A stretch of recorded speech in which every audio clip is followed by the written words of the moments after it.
تألقي مثل الزهرة وكوني لامعة كاللؤلؤة مع وصفات شايني ليدي.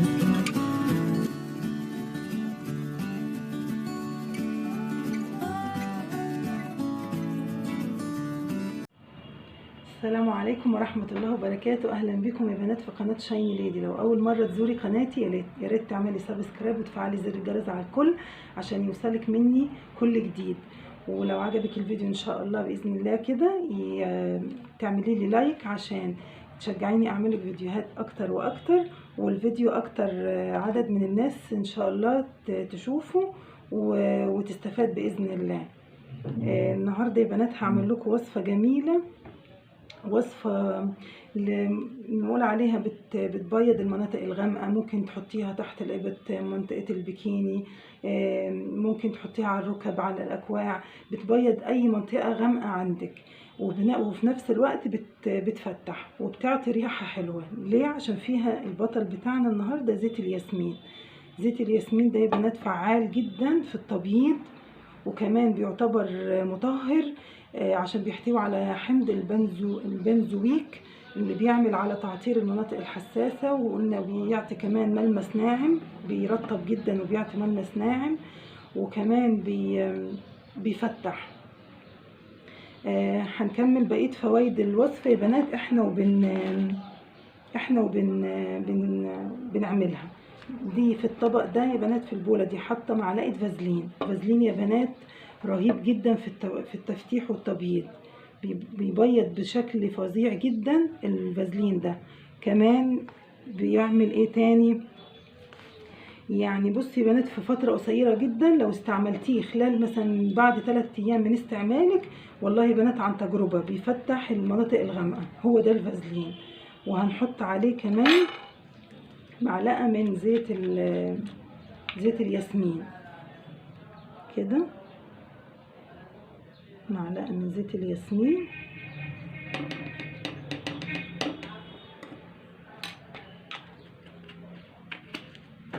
وهنحط يا بنات كمان معلقة من النشا،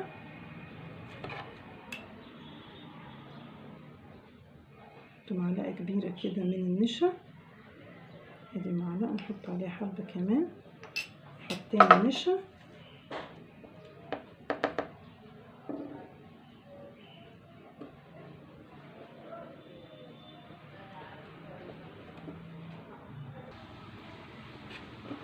رجعت لكم يا بنات، حطيت زي ما قلت لكم النشا والزيت الياسمين على معلقة الفازلين اللي انا حطيتها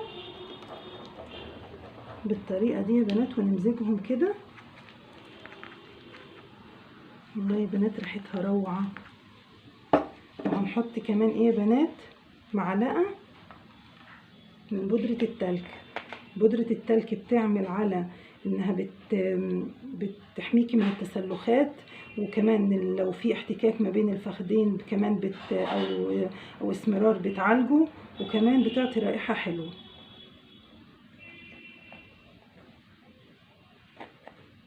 ادي يا بنات معلقة من بودرة التلج.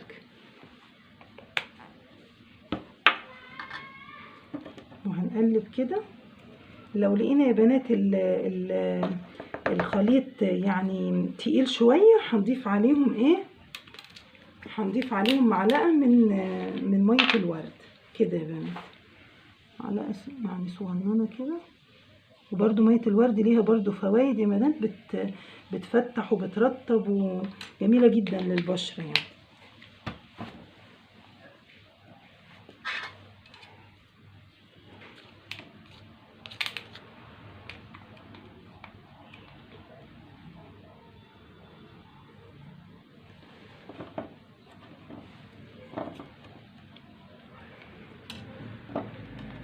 زي ما اتفقنا يا بنات، اي ماسك او اي كريم هنحطه على بشرتنا لازم نحطه على بشرة نظيفة.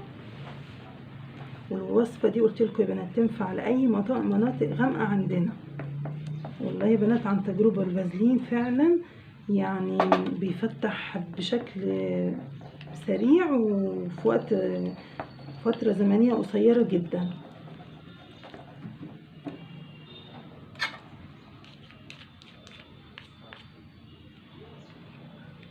بالطريقة دي تمزجي كده يا بنات لغاية ما تتجانس المكونات كلها مع بعض ويبقى معاكي كريم حلو بالطريقة دي. بصي يا بنات كده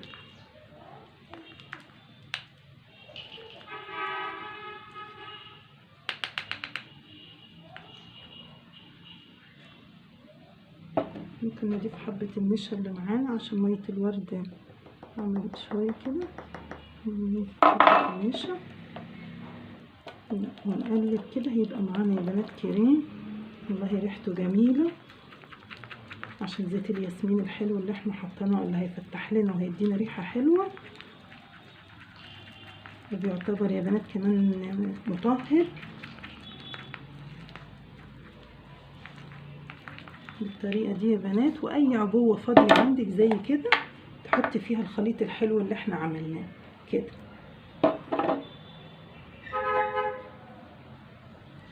بالطريقة دي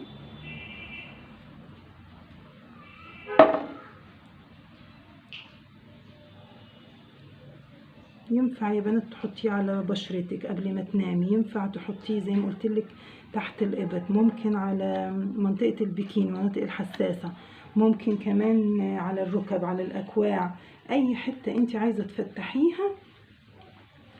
وكمان يا بنات حلوة كمان الوصفة دي عشان الشتاء بترطب.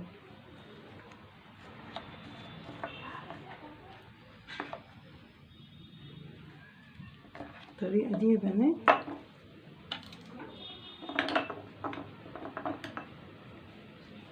نمسح كده مكاننا وكده يا بنات يبقى عملنا الوصفة بتاعتنا، وصفة الفازلين وزيت الياسمين للتبييض والتفتيح. يا رب يا بنات الوصفة تكون عجبتكم والفيديو عجبكم، والسلام عليكم ورحمة الله وبركاته.